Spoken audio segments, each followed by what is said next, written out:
might have to use like 1 or 2 smokes for that during the daytime to be able to gank him early. If he plays safe, like pushes the lane out and there's jungles, he's gonna be fine until he reaches level 6. Final pickup for Ehome is going to be a Sand King here. We don't have much time, gentlemen, before we throw it to the casters. What do you think about the drafts for both sides and who might have a good head start? Well, I think Ehome's early game might be able to be too much for Alliance to handle, so I'm going to go for Ehome here. Up top, especially with the presence of Akke. Picking him up with the mana. Bulldog, WCS at the moment, and neither Fenrir or iceiceice able to do anything in terms of slowing down the Bristle. Mid lane, oldchicken and S4 as the matchup continues, 31 for 7. S4 still the lead. Top, they're going to try and make a go on to Akke. Looking for the backliner of Alliance with a blade through. They may just get it. Poisons out Ehome. They'll start to break the lane of Alliance up here at top. They will on side for Fenrir. Can't quite get him. As he TP's out in time, but a nice move from Ehome to cross the top. And well, hang on. Oh, LaNm. Anything away under the pressure that Alliance were putting on them in this laning stage. Not as if Alliance needs to rush it or anything. Like normally drought strategies have some incentive to push towers early, that's always going to be true. But oh, looks like we're going to see a kill here. Nice indeed with the Omni. Comes out immediately, Tombstone drops and Jug jumps in, and it's a big kill as well. The Bulldog pretty much was right up there, top of the network. It's done a little bit. It's a big kill for Ehome and the third one so far. S4 playing around with a haste rune, dodges the initial Starstorm with the zap. Can fight through this, but with old LaNm turning up, he's got to be careful. Grabs himself an Invis rune as well in Alliance. They're moving in, zipping forward, can finish up oldchicken one more time. And into the Invis straight away. S4's going to be fine. He's very low on the mana, so unable to do anything about old LaNm. But S4, the master of the runes, playing around with the haste and the Invis, and okie dokie.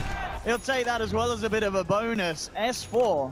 As well as you said, because of Alliance's tools coming together, the Crimson Guard, they have got this pushing power.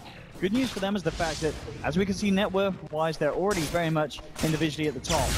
And there's still 3 tier 1s for the taking. Bottom lane, S4, gonna move in onto iceiceice with a play. The stun from EGM. iceiceice gets the on, but it doesn't matter. Alliance will finish him off. S4 and EGM playing nice. Oh, 11. Oh, he needs to buy the blink. He needs to spend his gold. I know he's chill. He knew he was fine. Moonlight Shadow's there. In fact, they may just turn this. Oldchicken coming in. Demonic Purge onto Akke. They'll find one. Be able to jump in for another. But it's a nice level of chill from Sand King, who doesn't panic buy. He's got 2.4k gold. He wanted to buy from the side shop. He'll back up and pick up that blink dagger now. Old 11. Towards the top, Loda at the moment was out there. We can see a lot of warding from Ehome out here. They've got good vision at this area. They know that Loda's alone. This will be a good kill. Old 11 jumps in. We'll see if there's any backup. Arrow to follow through as well. Loda rather tanky, but oldchicken jumping in with a burst. Can they save this man? They can't. He's going to go down, but Alliance, they're going to look to try and punish Ehome for this play. Old 11 out of mana. Looks to be out of luck as well. Moonlight stage. Burrow strikes across. Justice still on him, but Alliance will chase him down. They'll punish the Sand King play. And indeed, it is a 1-for-1. Ehome able to get the kill onto Loda. Clap. Casual TP home.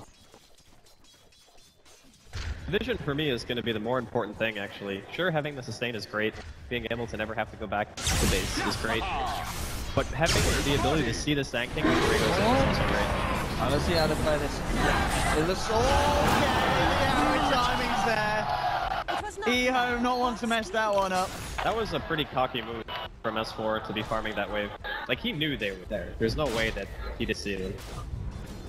Casual TP home. Vision for me is going to be the more important thing, actually. Sure, having the sustain is great. Being able to never have to go back to base is great. But having the ability to see the Sand King before he goes in is also great. Let's see how to play this. It looks timing's there. Ehome not want to mess that one up. That was a pretty cocky move from S4 to be farming that wave. Like, he knew they were there. There's no way that he deceived it. Been a very tense game. In 23 minutes in, only 3 for 6, but as we see, just a lapse of concentration, little mistakes, and immediately the opponents will be there to punish. Bulldog trying to go in onto old LaNm. He does have backup old LaNm here. Fenrir and old 11 coming across. Project set up at S4, zipping in. Crimson Guard's out. The Undying Cheerful has been dropped. oldchicken the burst is a lot onto Bulldog. They're still being rolled out of the chase down one. We're hoping to get themselves anything else. oldchicken being fire blasted by EGM. iceiceice has turned up to the fight as well. to 2 from oldchicken. The Blade Fury from iceiceice looking to take EGM. They will find the second. No, Loda, he's kept alive though. S4 saves him, but oldchicken drive by.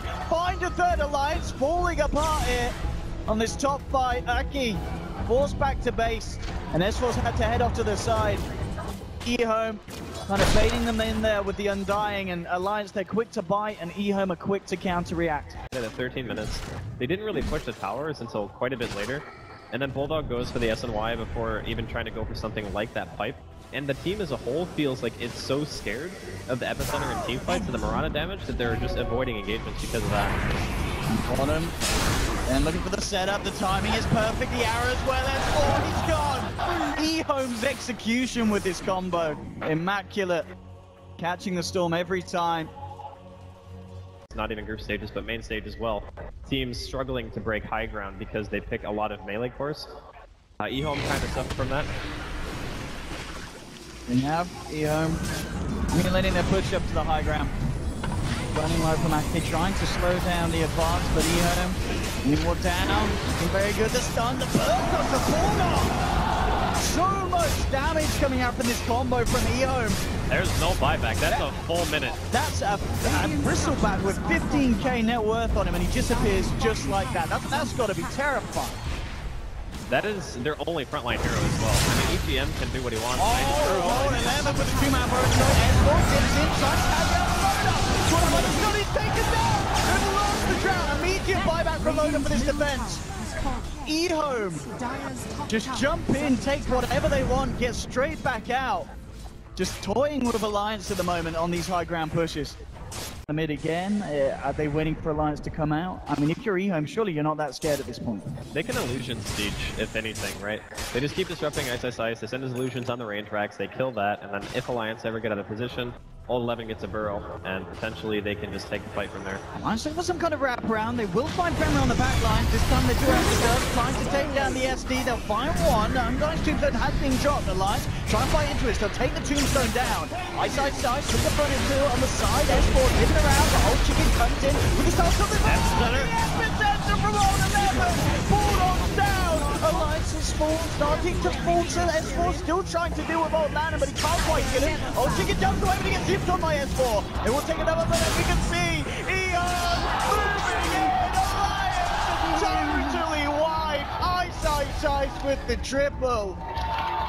An Alliance where they may be able to take one, take 2 kills each and every time. Ehome just outplaying them in these team fights.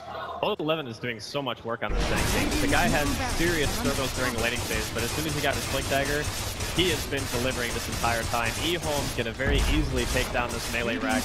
They're going to try to make the transition bottom and see if they can get that tier 3 as well. This is starting to look very messy for Alliance in game 1. And there being a bit of a glimmer of hope in the start off the back of a decent laning stage. But Ehome, the better calls, the better performance into the mid game. And now absolutely miles ahead, 18-6. Already jumping out. S4 comes in with the defensive tip, looking to catch out a member of Ehome, but oldchicken just walks it off. Can't quite get him, and now Akke, he's in trouble. Bulldog comes in with a burn strike, off to 2. Again, Alliance, they've got to run. They've got to hide. They're trying to get themselves back to base, but EGM beat down upon. They're losing heroes again and again. S4 coming in, looking for the zip on LaNm, but these glimmer cannons, they're just ruining the potential of S4 to knock someone down.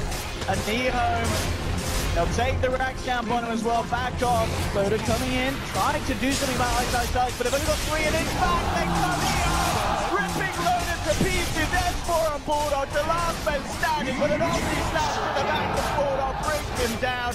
GG is called, and Ehome playing like Ehome, actually. I mean, the crowd pretty much says it all, right? Alliance looked really strong in the laning phase. They had the drought strategy. It looked like it was going pretty well. But I feel like Alliance, maybe they got too complacent around the idea that the Storm was going to be able to kind of carry the game for them. And I feel like the itemization overall on the bristleback, I would have personally liked to see the pipe come out a little bit sooner, because they were respecting oldchicken on the Sand King a lot that game, and the epicenter and how much damage it would actually do.